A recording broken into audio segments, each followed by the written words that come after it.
السلام عليكم ورحمة الله وبركاته. تغطية لأهم أخبار البورصة بتاريخ 25 أغسطس 2026 يوم الثلاثاء. بسم الله الرحمن الرحيم، توكلنا على الله. هبوط مؤشرات بورصة مصر بالمنتصف الثلاثيني يهبط قرابة 55,000 نقطة يوميا.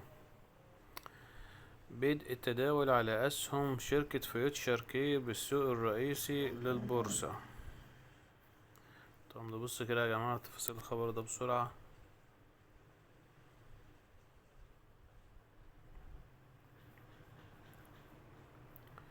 قال عمر رضوان رئيس البورصة المصرية أن مسيرة شركة فيوتشر كير تمثل نموذج ناجحا يعكس قدرة سوق المال المصري على دعم الشركات في مراحل نموها المختلفة، مشيرا إلى أن تجربة الشركة تقدم مثلا مهما للشركات الناشئة والصغيرة والمتوسطة على أهمية الاستفادة من سوق المال في دعم خطط النمو والتوسع.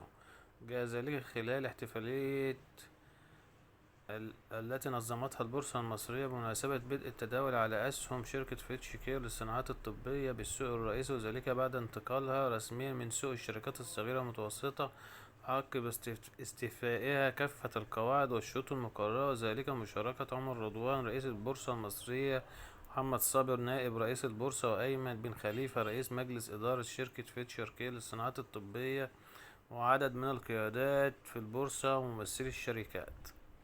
وأوضح رئيس البورصة أن الشركة بدأت رحلتها عند القيد الأول في نهاية عام 2012 برأس مال بلغ 4 مليون جنيه وبعدد 8 مساهمين فقط، ونجحت من خلال عدة زيادات متتالية في رأس المال إلى جانب الالتزام بالإفصاح والحوكمة والإدارة الرشيدة في رفع أسعار مالها إلى أكثر من 115 مليون جنيه. طبعا الشركة دي يا جماعة بقت في السوق الرئيسي. تمام. سهمان يتصدران ارتفاع أسواق المال الإماراتية بالمنتصف. ده طبعا خبر ده يخص أوراسكوم كونستراكشن لأنه في البورصة الإماراتية. ارتفاع مؤشرات بورصة مصر بالتعاملات الصباحية الثلاثيني يصعد قرابة 55,000 نقطة و300. العربية لإدارة وتطوير الأصول تبيع مليون سهم خزينة. طب يا جماعة نشوف كده تفاصيل الخبر ده بسرعة.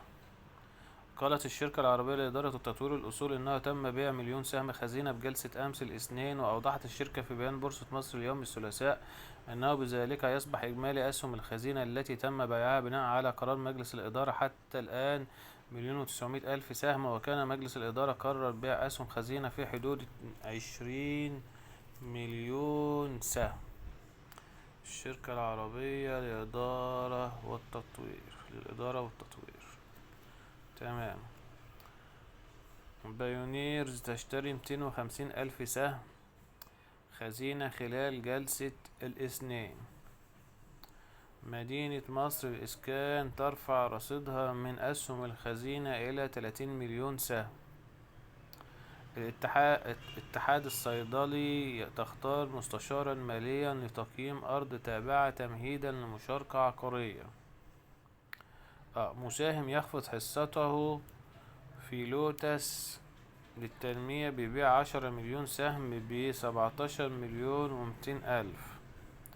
طب نبص كده يا جماعة تفاصيل الخبر ده. طبعا لوتس عنده اكتتاب، وده عضو تقريبا مجلس إدارة بيبيع، وحتى لوتس النهاردة تقريبا عامل 10% اهو. طيب قام المساهم أيمن إسماعيل صلاح عبد المجيد العبد بخفض حصته في أسهم رأس مال شركة لوتس للتنمية والاستثمار الزراعي، وبحسب إفصاح البورصة مصر لتنفيذ صفقة بتاريخ 20 أغسطس 2026 باع المساهم نحو 10 مليون سهم من أسهم لوتس للتنمية والاستثمار الزراعي عبر شركة كايرو كابيتال لتداول الأوراق المالية، وبلغت القيمة الإجمالية للصفقة نحو 17 مليون جنيه. متوسط سعر البيع بلغ 102 جنيه و72 قرش للسهم، وانخفضت نسبة ملكية المساهم بعد تنفيذ الصفقة وتسجل 29% مقارنة بنسبة ملكيته قبل التنفيذ 30%. طبعا ده يا جماعة ده بيسيل فلوس علشان هيدخل يشتري في الايه، في الاكتتاب. مفهومة يعني من غير ايه، اللي هو اكتتاب لوتس، لوتس للتنمية. مساهم يرفع حصته في رأس مال الأهلي للتنمية ب4 مليون جنيه. طيب، رغم هبوط مؤشرات بورصة مصر سهمان يرتفعان 20%. ده بتاريخ طبعا امبارح. شوف كده بسرعة، سهمان ايه دول اللي ارتفعوا؟ اه